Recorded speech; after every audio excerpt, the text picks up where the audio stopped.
எதையுமே விட்டு கொடுக்க மனமில்லை. நமக்குத்தான் இந்த பதிவு. ஹாய், வணக்கம். நான் உங்கள் யோகா பாமா நந்தகோபால் பேசுகிறேன். அனைவரும் சிறப்பாக இருக்கிறீர்களா? அனைவரும் மிகவும் சிறப்பாக இருப்பீர்கள். நான் இப்போ ஒரு இதில் ஒரு படம் பார்த்தேங்க. அந்த படம் பார்க்கிங்னு பேர். அதை எடுத்த டைரக்டர் ரியலியாக நல்லா எடுத்திருக்காரு. அவருக்கு என்னுடைய வாழ்த்துக்கள். இப்போ எல்லா இடையிலுமே இந்த மாதிரி இதாங்க, ஒவ்வொரு விட்டு கொடுக்க மனசில்லை. அந்த மனசு இல்லாத விட்டு கொடுக்கறது என்ன ஆகுதுன்னா, உடனே அவங்களுக்கு ஒரு ஈகோவாக வந்துடுது. ஈகோவில் நிறைய இது வருது. அந்த கதையோட சின்ன கருத்து இது தாங்க. ஏபின்னு 2 பேர், ஒரு வீடுங்க, கீழ் வீடு மேல் வீடு. கீழ் வீட்டில் ஒரு ஆஃபீஸர், நேர்மையான ஆஃபீஸர், 10 வருஷமாக குடியிருக்கிறாரு. ரொம்ப சிம்பிளானவர், நேர்மையானவர், எதுக்கும் ஆசைப்படாதவர், சிம்பிளாக அவரது வாழ்க்கையை நடத்திக்கிட்டு வராரு. அப்படி இருக்கிறப்ப பிங்கிற மேல் வீட்டில் ஒருத்தர் வராரு. ஒரு குடியிருக்கிறவர் வந்த உடனே அந்த வீட்டில் ஒரு ஐடி பையன், புதுசாக திருமணமானவங்க வராங்க, இருக்காங்க. அவங்க அவங்களுடைய வசதி, அவங்க மனைவி மாசமாக இருக்கிறதுனால வசதி கருதி கார் வாங்குகிறாங்க. இவர் கீழ் வீட்டுக்கார் ஒரு வண்டி வச்சுருக்காரு, மேல் வீட்டுக்கார் கார் வச்சுருக்க. இந்த கார் இது ரெண்டும் வைக்கிறதுல தான் அவங்களுக்கு ஈகோ ஒரு ஃப்ளாஷ் ஆகுது.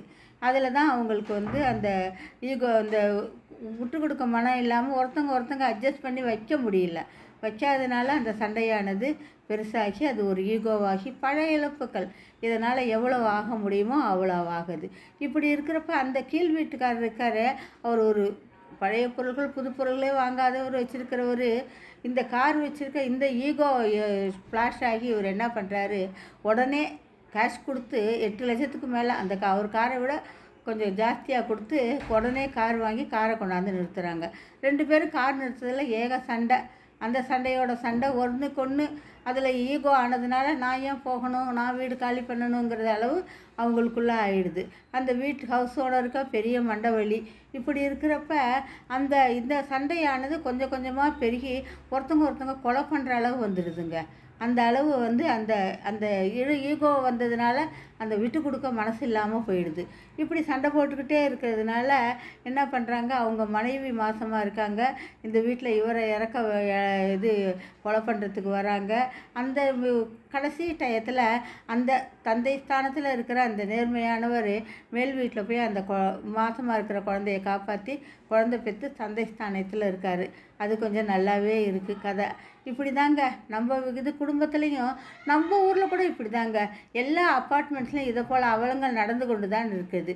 இதில் வாடகை வீட்டில் இருந்தால் ஒரு விதம், ஹவுஸ் ஓனர்னால் ஒரு விதம். ஒற்றுமை இல்லாட்டாலும் பரவாயில்லைங்க, ஒரு மனிதாபிமானம் எல்லாமே போயிடுது. அந்த படத்தில் ஒரு சின்ன நிகழ்வு தான். அதை அப்படியே விட்டுருந்தாலோ வேறு வீடு மாறி இருந்தாலோ அது மாறி இருக்கும்.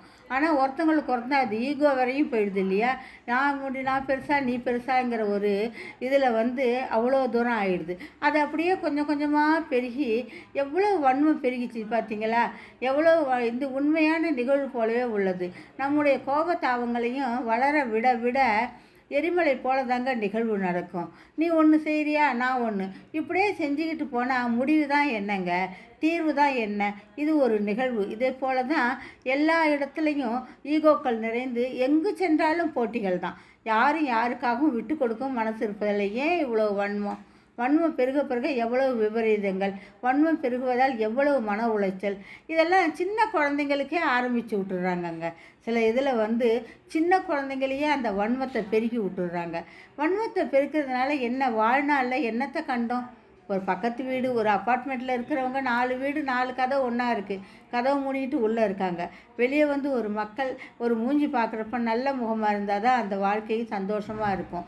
சண்டை சச்சரவோடையே வாழ்க்கையை நடத்தினா வாழ்க்கையில் முடிவு தான் என்னங்க? இதெல்லாம் யோசித்து பார்க்கணும். நம்ம இருக்கிற இடத்துலையாவது சந்தோஷம், அமைதி, மக்களோட குணங்களெல்லாம் நல்லபடியாக வச்சுக்கிட்டு வாழ பாருங்கள். வாழ்க்கைங்கிறது இனிமையானது. அதில் இந்த சண்டை சச்சரவுகளோடையோ இதோடையோ நம்ம வாழ்கிறதுல எந்த பிரயோஜனமும் இல்லைங்க. அந்த டைரக்டருக்கு என்னுடைய வாழ்த்துக்கள். பார்க்கிங் நல்லா இருக்குது, பாருங்கள் எல்லாரும். சந்தோஷம். நன்றி, வணக்கம்.